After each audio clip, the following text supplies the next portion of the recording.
Final instructions by the referee. I mean, they say 6'1", 6'2". It doesn't look like it at all. I mean, it looks like Karl looks like he'd be at least 2 or 3 inches taller. I saw him in the elevator, I think, before the weigh-ins. Yeah. I was like, I need a couple phone books to stand up on here. Dude, he's huge. Here we go. For lots of power to be generated by these two.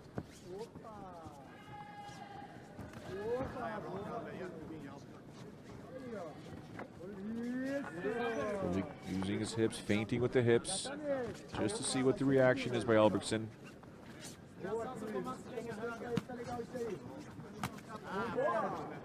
Nice left landed there by Karl. Yeah, nervous energy there by Cristiano right now. Well, it's got to be a lot of pressure having the guy you look up to, the mentor and the coach in your corner. Not wanting to lose in front of him, not wanting to disappoint him. Oh my goodness! That is power with that left leg kick. Wow, that was to the body. It wasn't even to his legs. It still dropped him down. It swept him. It hit him so hard in the body, it upended him. Over a minute, or just a minute into this fight here, Joe Ferraro joined alongside by Frank Trigg, Yokohama Arena, Ryzen 15. Joining us from around the world. Don't forget to follow Frank Trigg. Twitter is active right now. You can use the hashtag Ryzen15. Follow yours truly at Showdown Joe. These two gentlemen here trying to make a statement, specifically sending a message to the gentlemen in our main event tonight, King Mo and Jiri Prochazka, who will be, one of them will be crowned the first ever light heavyweight champion. These two are looking for a title shot with a win tonight. Albrektsson right now on top, getting past one leg. Still in half guard though, but still working. Using some elbows there. Elbows are allowed in this fight, Frank. Great position change. Did a good job. Didn't keep that half guard as tight as he could have, as he was always back in guard. Karl did a good job of getting little shots, putting in, and trying to make Frohlich move as much as possible.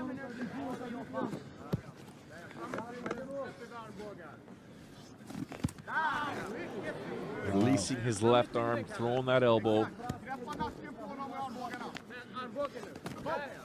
Albertsson's working non-stop here. I guess doesn't want to fight. Doesn't want this fight to be stood up. Are you surprised with that, Frank? Considering he dropped him. Oh, nice up kick there by Frohlich. Well, also too, you might think, hey, that drop was just luck. I happened to catch him off balance. He was moving one way. I kicked him the other, made him fall down. It really wasn't me being better technical. It's just I happened to catch him at the right time. So Karl's like, I don't want to be in that damage anymore. He might have got hit earlier and felt something that we didn't notice. So now he wants to be on top. But also too, his on top is working really well. So why give up that position? You don't have to. Frohlich active from the bottom with his feet here, trying to land an up kick.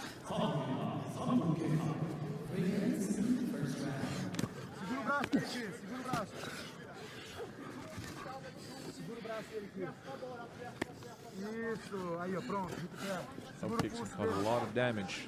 I mean, I can go old school and say Renzo Gracie, Oleg Taktarov. Yeah. We can talk about, you know, what happened here in Japan with Gegard Musashi, Jacare.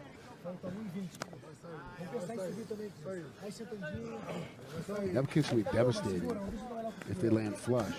Especially if you're coming into it, right? Like, oh my gosh, yeah. You're trying to jump into it and hit him with a big haymaker and catch him with the foot in the face first. All your body weight coming down, his foot's right in the middle. A good push here, wow. And now is Frohlich able to stand up here. He's chasing Albrektsson. He throws his own body kick. He's got Albrektsson bloody, although that's not saying too much because Albrektsson is always bloody. Look for the knee there. 1 minute to go here. Round number 1 scheduled for 3. Look for the trip there by Albrektsson. Moving back, moving forward. They're in the corner now. He's using the arm. That's 2 takedowns.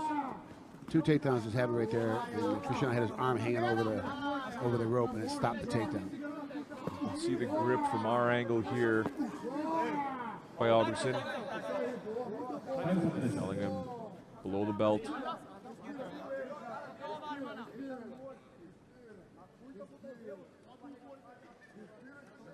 So we get a low knee, and now they're going to have the doctor look at Albrektsson nose, but he now loses this position, if I'm not mistaken.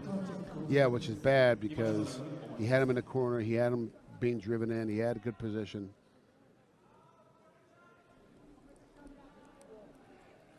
Oh, from earlier, I just want to double check. Yellow cards are still 10%. I don't know. 10% of the pay. Yep. I don't know. I didn't know if they moved or not. I had to double check that in the intermission.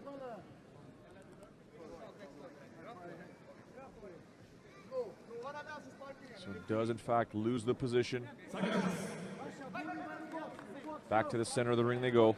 Well, in that case, rightfully so, he should lose the position because he, you know, it was Karl that threw the knee to the groin, so he should lose that position. No, it was actually Cristiano that hit him. Oh, it was the other way around? Yeah, it was Cristiano that hit him. Well, then why'd they stop for the nose? Japan, right? That's they're very cognizant, right. very cognizant of the blood and stuff like that, right? Oh, what a nice uppercut, and he drops him! Less than 10 seconds to go here. We'll be able to survive. Still moving. He's still moving. Good. Oh, my goodness. Wow. What a turn of events here at the end of round number 1. A fight that Karl Albrektsson, or a round that Karl Albrektsson was dominating, only to have it completely turned around by Cristiano Frohlich. So sometimes those position changes actually do you right. They actually save you from losing the round, which is what we saw right here. There's that body kick, just completely, Up had at his him. legs shut down here. But as we said, Albrektsson was dominating, and then that little push there, and then he just comes across here and then drops him. Uppercut landed flush. Oh, wow, nice. 2-punch combo. Now, if you are in the corner of Karl Albrektsson, what are you telling him? Recover. We need the first 30 seconds, they need to be on your bike. You need to make sure you fully recover before you do anything. Then when you go in, I need you to punch into a takedown, not just try to shoot a takedown for no reason. Seconds out. My goodness, if looks could kill, the look that Vanderlei gave one of the inspectors. Get your hands off my fighter. Here we go, round number 2 here. Albertsson's backing away here. Maybe he still hasn't recovered fully. Frohlich is hunting. Looking to time. Threw that right on the offbeat there, Frank. Did you notice that?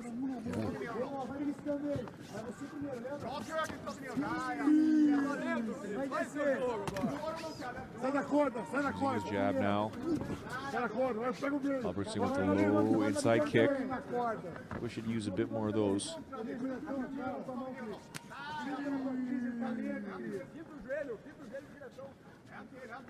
I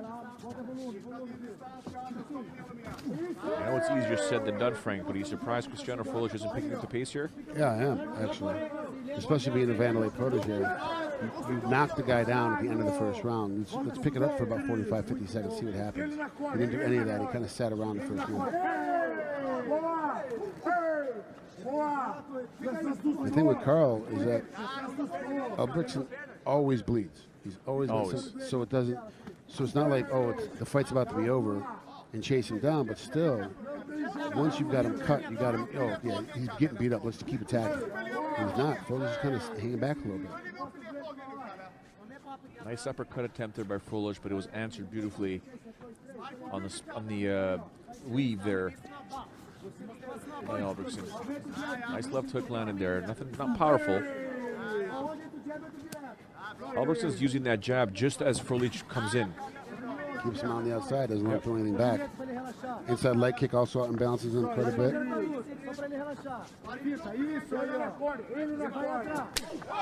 Wow, another. You see it? Oh, that's what hurt. Yeah.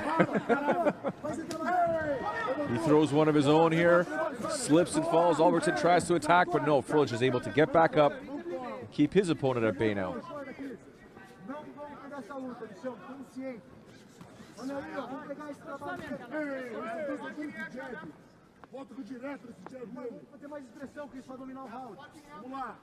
Two minutes, 36 seconds to go. Oh, nice answer there by Albrektsson.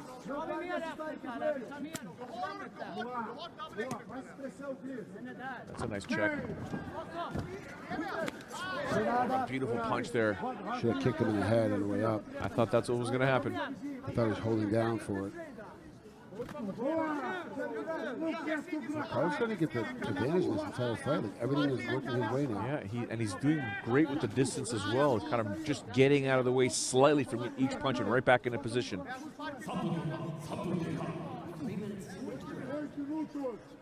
Oh, Karl walked right into that hook. No defense at all.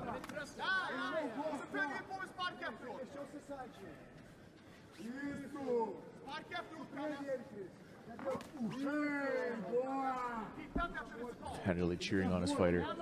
Anything that he does, he's a big cheer.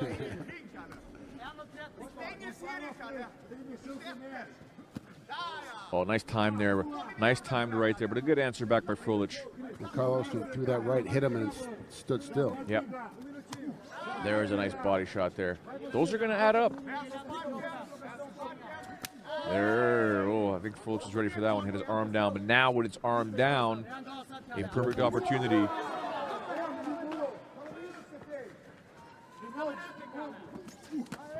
Ooh. Karl keeps jumping into that hook.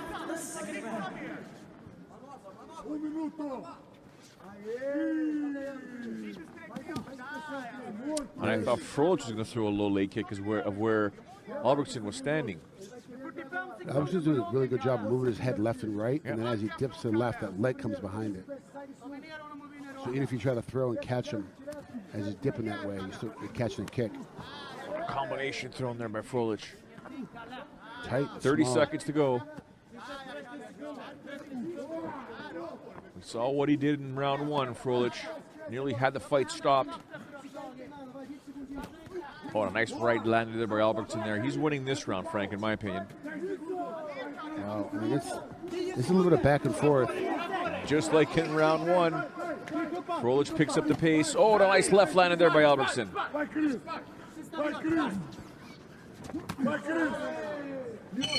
This one is going to be tough to judge so far. Yeah, it's close.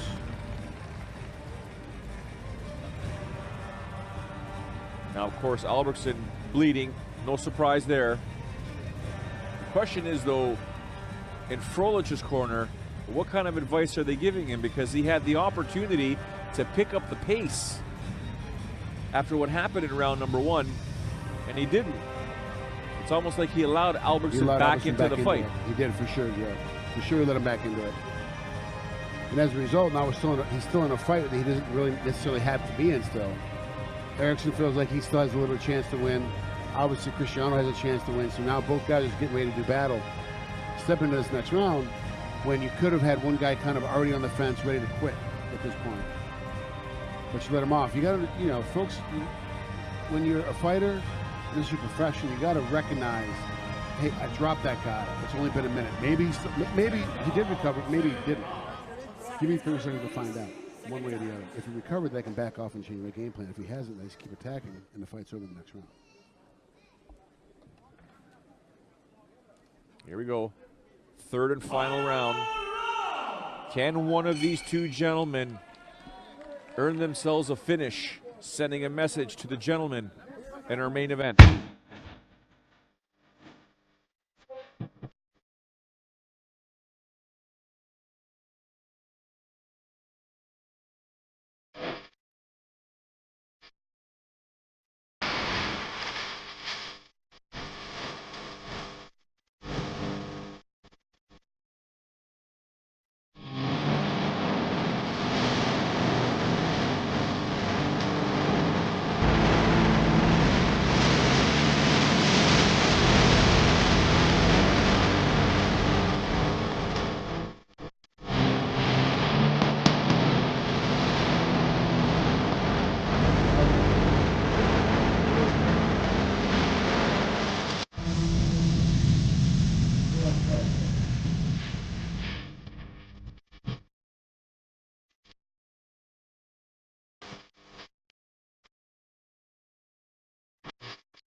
Grabbing on top now. Side control here, stabilizing it, driving his hips down. I mean, it makes sense. He trains at the Pancrase gym in Sweden. But this is very Pancrase style of grappling on top. He's got 10 spots he can go to at this spot. He knows which way to go. And he's basically just maintaining position, but not trying to get overzealous with anything. And in a fight like this, they do judge by the whole fight. Yep. This is a way to win the fight. You know, if you have any questions about whether or not you're winning the first or second, you're going to completely dominate the third. Now you've got a chance to win the whole thing. Frohlich has now less than 2 minutes to get out of this position, swing the momentum into his favor, because right now he is cruising to a loss here in his debut at Rizin.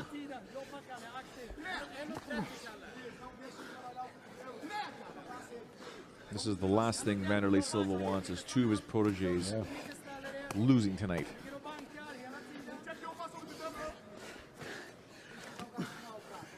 Minute 24 to go here. Just Albrektsson being systematic. Just chipping away at his opponent. Trying to get some elbows in there, grinding the forearm across his opponent's forehead. We're talking about Vanderlei. If Frohlich loses, that both his fighters tonight lose. In most countries, it's the athlete's problem. You know, you lost. You know, you didn't do enough to win. But in Japan, if the roles reverse as a Japanese, like Abe or anybody else, any other coaches, they would take it upon themselves. Hey, it's my fault you lost. I didn't train you well enough to give you the right game plan. It's just interesting how the philosophies are changed with how fighters are looked at towards their athletes.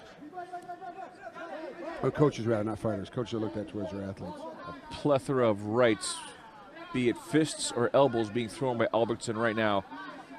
None of them doing a lot of damage. None of them are going to be a finisher where he's going to quit or tap out or get knocked out. But it's enough that he's going to cut him open a little bit more. And Got him cut on that right eye. And then the judges are going to see it. Oh, he completely dominated his top side. Albrektsson now trying to sneak that left knee through. 10 seconds to go here. Frohlich's corner saying, go, go, go, go. There's a knee there by Albrektsson. And even by the look on his face, Frohlich realizes, you know what? I lost this fight. Despite putting his hands up, Didn't do enough. Deep down inside, he knows he lost this fight.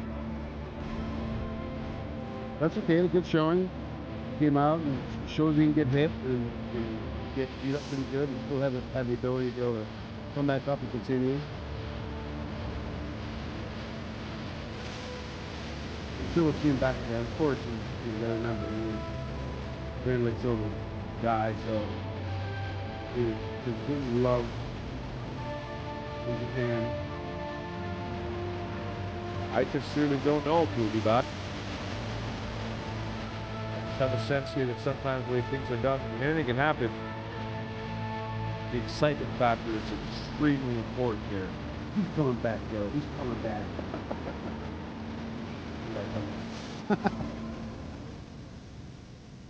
Watch. He went this whole thing on the both idiots. 判定の結果をお伝えします。ジャッジ和田、赤カー